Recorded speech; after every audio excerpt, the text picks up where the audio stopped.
Siapa yang menyebabkan kematian? Siapa yang membuat kematian itu terjadi? Yang membuat kematian itu terjadi adalah pelanggaranmu, dosamu. Kamu sendiri yang membuat yang menyebabkan kematian itu terjadi. Tuhan tidak merancangkan kematian atas hidupmu. Apa yang telah Tuhan jadikan, yang telah Tuhan buat, semuanya sungguh amat baik. Coba engkau baca dalam Kejadian pasal 1 ayat yang ke-31. Segala sesuatu yang telah dijadikan oleh Tuhan itu sungguh amat baik. Tuhan tidak pernah merancang yang namanya kematian atas ciptaannya, tidak pernah. Tetapi ciptaannya sendirilah yang memilih untuk meninggalkan Tuhan, yang tidak mau lagi patuh kepada suara Tuhan. Ini yang menyebabkan kematian, bukan Tuhan. Saudara, di dalam Kejadian pasal 3 ayat yang ke-9, itu setelah manusia itu melanggar perintah Tuhan, telah tidak mau lagi dengar-dengaran kepada suara Tuhan. Ya, dalam Kejadian pasal 2 ayat 17, manusia itu tidak mau lagi dengar-dengaran dengan suara Tuhan, tidak mau lagi berpegang kepada suara perintah Tuhan. Manusia itu membuat jalannya sendiri. Ketika manusia itu melanggar perintah Tuhan, disitulah terjadi yang namanya kematian. Mengapa? Karena engkau memisahkan diri dari Allah, sumber hidupmu. Dalam Kejadian pasal 2 ayat yang ke-7, di mana engkau hidup oleh karena hembusan napas hidup yang dihembuskan oleh Allah ke dalam hidupmu. Tetapi engkau, ketika engkau sudah menjadi makhluk yang hidup, ketika engkau sudah bisa berbicara, bernafas, engkau hidup, dan engkau mengalami satu penurunan, yaitu memisahkan diri dari sumber hidupmu. Nah, ketika engkau memisahkan diri dari sumber hidupmu, disitulah letak kematianmu, disitulah letak kebinasaanmu. Saudara, engkau tidak bisa hidup kalau engkau terlepas dari sumber hidup yang memberikan engkau hidup. Makanya dalam Kejadian pasal 3 ayat yang ke-8, manusia itu mengambil jalannya sendiri. Setelah melanggar perintah Tuhan, manusia itu bersembunyi, pergi ke tempat lain untuk bersembunyi dari hadapan Allah. Dan di sini Tuhan Allah memanggil manusia itu.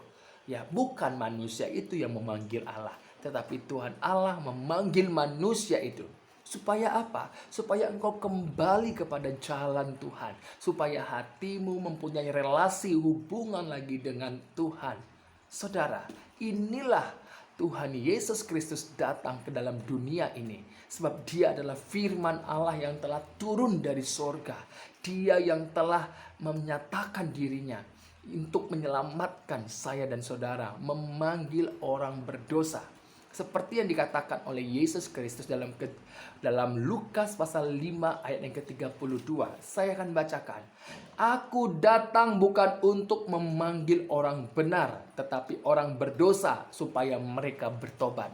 Mengapa supaya mereka bertobat? Karena mereka sudah memilih jalan mereka sendiri, meninggalkan Tuhan Allah. Itu sebabnya Allah berbicara melalui kehadirannya, firman-Nya yang telah menjadi manusia, itu menyatakan dirinya supaya apa? Saudara bisa kembali ke jalan Tuhan, untuk kembali kepadanya, supaya saudara hidup. Inilah tujuan Yesus datang ke dalam dunia, untuk membawa engkau kembali supaya hidup di dalam hadirat Allah. Saudara, inilah tujuan Yesus Kristus datang, untuk menyelamatkan hidupmu. Makanya dalam Matius pasal 20 ayat 28 dikatakan, Yesus datang itu memberikan nyawanya sebagai tebusan, ya, untuk menebus saya dan saudara. Saudara, ini yang harus engkau pahami. Dan orang-orang yang memilih untuk kembali kepada Tuhan, dialah yang mempunyai hidup.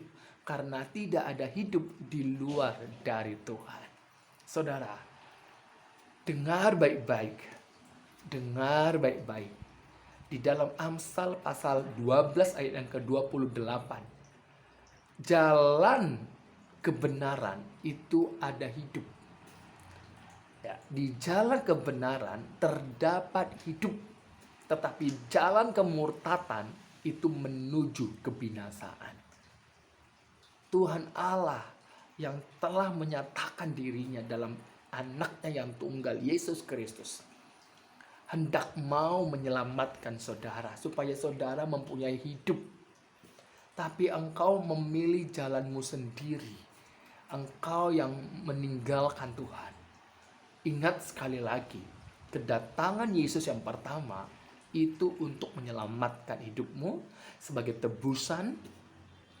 Dan kedatangannya yang kedua bukan lagi sebagai tebusan, tetapi apa? Untuk memanggil engkau, membangkitkan engkau dari antara orang mati. Hidup bersama dengan Dia selama-lamanya. Saudara, dengar baik-baik. Pilihan ada di tanganmu. Pilihan ada padamu. Pilihan ada di padamu. Ya, jadi kematian itu bukan karena Yesus, tetapi karena dosamu. Sebab upah dosa adalah maut, pelanggaranmu lah yang membuat engkau binasa.